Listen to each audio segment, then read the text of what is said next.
Halo, selamat datang di Simple IELTS. Kali ini kita akan membahas mengenai IELTS Writing Task 1, khususnya Table Report. Dan dalam sesi ini, teman-teman akan mempelajari tiga hal berikut ini. Yang pertama, memahami struktur dari sebuah laporan dalam IELTS Writing Task 1. Kemudian, dua, membuat rencana sebelum menulis. Tiga, cara membuat table report atau laporan table. Oke, saya akan menjelaskan mengenai apa yang dimaksud dengan table report dalam IELTS Writing Task 1 ya. Pertama, supaya teman-teman ada gambaran nih. Sepertinya kita akan membahas apa sih? Gitu ya.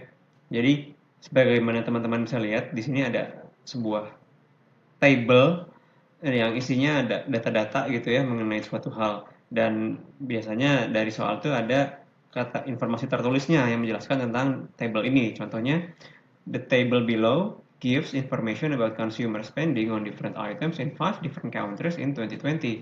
Tabel di bawah ini menunjukkan informasi tentang pembelanjaan retail consumer on different items pada hal-hal yang berbeda di 5 negara di tahun 2020. Dan kita harus mengikuti instruksi ini ya. Summarize the information by selecting and reporting the main features. Jadi kita harus membuat ringkasan atau summary dari data di table.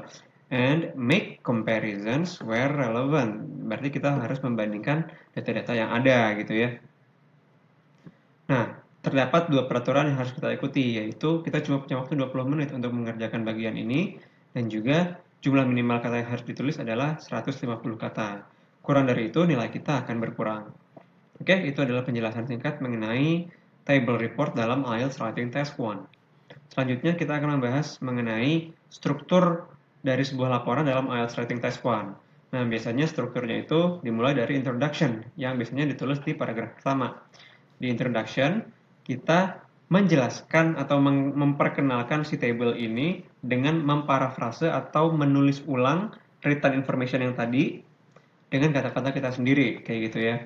Kemudian juga ingat bahwa salah satu tugas kita adalah membuat summary atau ringkasan, berarti kita harus membuat summary atau ringkasan. Dan biasanya ditulis di paragraf kedua. Nah, caranya itu kita menjelaskan saja pola datanya secara umum itu seperti apa sih. Nah, yang ketiga adalah body, di mana kita menjelaskan secara detail si table ini gitu ya, di mana kita menunjukkan angka-angka persentase gitu ya, misalnya atau ada angka lain, misalnya ada juga yang bukan dalam persentase ya disajikannya, misalnya berapa juta US dollar gitu tentang suatu hal kayak gitu. Kemudian untuk menjelaskannya secara mudah gitu, bagi kita menjelaskan secara mudah, kita harus mengelompokkan data-data yang ada berdasarkan persamaan atau perbedaan gitu. Jadi kita nulisnya lancar nanti. Dan hal yang ketiga kita harus ketahui adalah bagian body ini umumnya terdiri dari dua paragraf, dua atau tiga paragraf. Yaitu biasanya kita tulis di paragraf 3, 4, dan atau paragraf kelima. Kayak gitu. Oke. Itu adalah mengenai struktur dari sebuah laporan dalam IELTS Writing Task 1. Selanjutnya, gimana sih cara membuat rencana sebelum menulis? Jadi, pentingnya dari sebuah rencana itu, ingat ya bahwa kita cuma punya waktu kan 20 menit. Berarti kita harus nulisnya lancar sehingga kita pakai waktunya itu efektif. Nah, supaya kita bisa nulis lancar, kita harus tahu kita menulis apa. Oleh karena itu, di awal kita harus bikin rencanaan dulu nih, supaya punya patokan kita nanti menulis tentang apa aja gitu ya. Intinya untuk membantu kita memperlancar kita menulis gitu. Oke, kurang lebih kayak gini ya contohnya. Di bagian introduction, itu kita harus memparafrase kan, ingat ya tadi. Memparafrase written information ini dengan caranya seperti apa? Caranya mengubah kata-kata yang ada dengan persamaan-persamaan katanya atau dengan synonym dan atau mengubah struktur kalimat. Misalnya kalimat itu kan terdiri dari subjek, predikat, objek. Nah, itu cara mengubahnya strukturnya gimana? Ya udah, objeknya aja kita taruh depan, kemudian diikuti oleh subjek dan predikat seperti itu. Oke, sekarang mengenai overview, tadi intinya kalau overview itu jelasin aja secara umum pola datanya seperti apa. Nah, contohnya dalam hal ini kita bisa membuat ringkasannya atau summary atau overview berdasarkan data-data yang paling tinggi sampai paling rendah gitu dari ketiga kategori ini. Misalnya mengenai foods and drinks itu kan kalau kita lihat di sini persentasenya paling tinggi. Kemudian clothing tuh kedua tertinggi atau medium. Kalau leisure itu kan paling kecil ya, cuma 3 sampai 5% aja gitu. Nah, ini nanti kita bisa jelasin nih secara umum pola datanya kurang lebih kayak gini gitu. Nah, masih mengenai planning. Nah, kita Sekarang berbicara tentang body. Jadi, kalau bagian body itu kan kita harus membandingkan data ya, dan menjelaskan secara detail. Saran saya, kalau datanya seperti ini, di table kayak gini, kita bikin itu aja, urutan.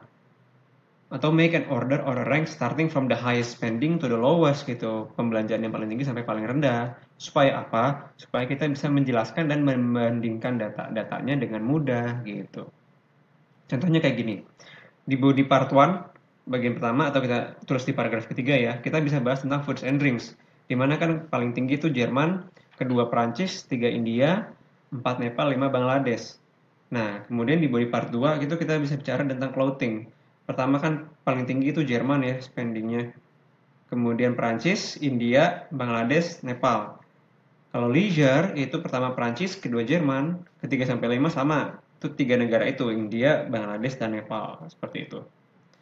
Yaitu adalah penjelasan mengenai cara membuat rencana sebelum menulis gitu.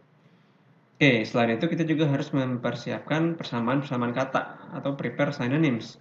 Kan tadi kita bilang spending ya. Nah, spending itu persamaan katanya kurang lebih ada expend, ada consume, ada allocate, budget, purchase, sama shop. Kemudian country, kan tadi ada 5 negara, kita bisa bilang nation atau namanya negara-negara itu apa aja gitu, langsung sebutin. Nah, selain itu kan kita harus membandingkan data. Nah, kita itu harus tahu kata-kata apa aja yang umum digunakan untuk membandingkan. Contohnya kalau kita mau menjelaskan sesuatu bahwa sesuatu itu lebih besar atau lebih tinggi dari suatu hal yang lain, kita bisa bilang more, above, higher, slightly more than, or above, far or considerably more than, or higher than, seperti itu. Kemudian kalau menjelaskan sesuatu itu lebih besar atau lebih pendek dari sesuatu hal lainnya, kita bisa bilang less atau fewer. Kalau less itu untuk sesuatu hal yang tidak bisa diukur, contohnya air ya. Air itu kan amount of water gitu.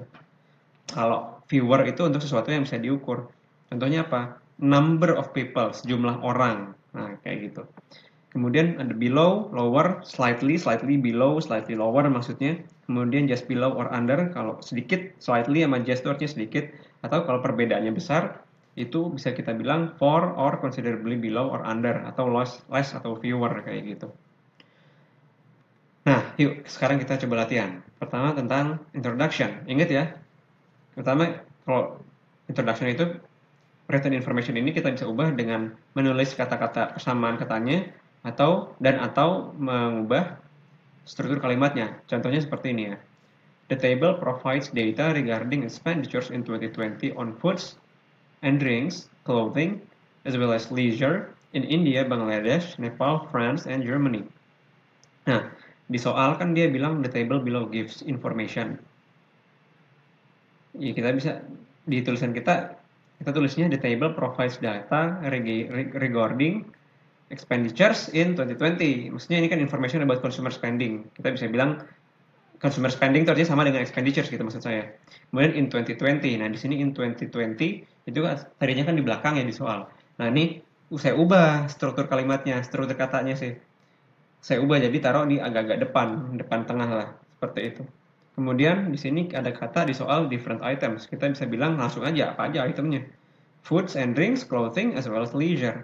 Kemudian 5 different countries in 2020. Kita langsung sebutin aja nama negaranya. India, Nepal, Bangladesh, Prancis, and Jerman. Kayak gitu ya. In 2020 tadi kita udah taruh di depan. Oke, sekarang mengenai overview. Ingat ya, kalau overview itu jelasin data secara umum polanya seperti apa. Dalam hal ini kita bisa lakukan dengan menjelaskan apa aja sih kategori yang paling tinggi sampai kedua, menengah maksudnya ya, dan paling rendah. Kurang lebih kita bisa tulis kayak gini. Overall, secara umum, in the 5 of them, di kelima negara tersebut, the highest expenses belong to foods and drinks.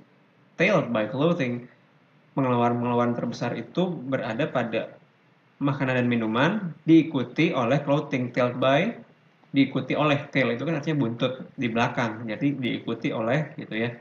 Kemudian whereas di sisi lain, leisure adalah sektor yang paling dikonsumsi secara sedikit, paling sedikit. Leisure was consumed the least gitu ya. Nah, kurang lebih seperti itu kalau bagian overview. Jadi kalau datanya kan secara umum apa yang paling tinggi, menengah, rendah.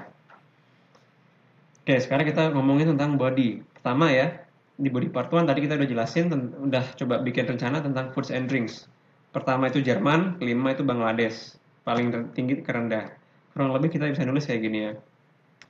The Germans and the French led the consumption of meals and consumable liquids, with each around 1/5. Orang-orang Jerman dan orang-orang Prancis memimpin pembelanjaan pada makanan dan minuman. Jadi foods itu saya ganti dengan meals sinonimnya, dan drinks itu saya ganti dengan consumable liquids atau cairan yang bisa dikonsumsi. With each around 1/5, dan masing-masing itu di sekitar 1/5 atau 20%. Maksudnya 1/5 itu gimana sih? Kan di sini angkanya 19% dan 21%. Nah, kita bisa bilang itu around 20% atau around 1/5, atau kita juga bisa tulis around 1/5 gitu. 1/5 sama dengan 1/5. Oke, lanjut. On the other hand, di sisi lain, the other three figures were lower, ranging from 11% to 17%. Angka-angka dari ketiga negara yang lain lebih rendah, dan yang berkisar antara 11% sampai 17%, kayak gitu ya. Oke, kemudian tentang clothing. Ingat ya, di clothing posisi pertama diduduki oleh Jerman, kedua Prancis, tiga India, 4 Bangladesh, dan 5 Nepal. Kurang lebih paragrafnya kita bisa tulis seperti ini. In relation to the purchase of clothing, the two European countries were still on the top front, where Germany's number was 14% and 11% for France. Artinya, dalam hubungannya dengan pembelian pakaian, dua negara Eropa tersebut masih berada di barisan paling depan. Jadi kan di bagian foods and drink sebelumnya mereka terdepan, dan sekarang masih terdepan juga gitu. Di mana angka untuk Jerman itu 14% dan 11% untuk Prancis. Meanwhile, di sisi lain, the expenditures of India, Nepal, and Bangladesh, pengeluarannya India, Nepal, dan Bangladesh were merely half of the Germany's or even less. Hanya setengah dari pengeluarannya Jermani, atau bahkan kurang dari itu. Maksudnya setengah itu gimana? Kan pengeluaran Jermani itu 14%, sedangkan India itu 7%. Berarti kan merely half atau only half itu sama aja. Or even less. Nah, ini maksudnya these words refer to Bangladesh and Nepal. Kata-kata ini merujuk ke Bangladesh dan Nepal yang angkanya 6% dan 5%, yang mana kurang dari 7% atau kurang dari setengahnya angka Jerman, yaitu 14% gitu ya. Oke, itu mengenai clothing. Kemudian mengenai leisure. Pertama, Prancis ya, 5%, kedua Jerman 4%, dan 3 itu diduduki oleh India, Bangladesh, Nepal, sama-sama angkanya 3%. Kurang lebih kita bisa nulis kayak gini. As for leisure, untuk santai-santai, untuk liburan ya, leisure artinya, it was the product that people in France allocated their budget the most for 5%, which is 5% compared to the others. Leisure adalah produk yang orang-orang di Prancis menggunakan anggarannya paling banyak gitu, yaitu sebesar 5% dibandingkan dengan pengeluaran lainnya gitu ya, maksudnya. Followed by Germany with only, ini compare to the others, maksudnya compare to negara-negara yang lain. Followed by Germany with only 1% less, diikuti oleh Jerman, yaitu kurang dari 1% dari apa 1% less? 1% less then 5% gitu maksudnya. Jadi ini adalah cara lain untuk bilang 4% gitu. Daripada bilang 4%, kita bisa bilang 1% less. 1% less dari 5% maksudnya. Kemudian di kalimat berikutnya, the three Asian countries had the same smaller figure, which is 3%. 3 negara Asia lain, atau 3 negara Asia tersebut memiliki angka yang sama-sama lebih kecil, yaitu sebesar 3%, kayak gitu ya. Oke, ini adalah contoh dari full table report dari IELTS Writing Test 1 yang kita udah bahas. Pertama ada bagian introduction, overview, body part 1, part 2, and part 3. And jumlah katanya adalah 162 kata, yang mana sudah melebihi dari 150 kata minimal ya. Oke, itu penjelasan saya mengenai table report dalam IELTS Writing Test 1. Terima kasih sudah menonton sampai habis dan sampai jumpa di video-video saya yang lain.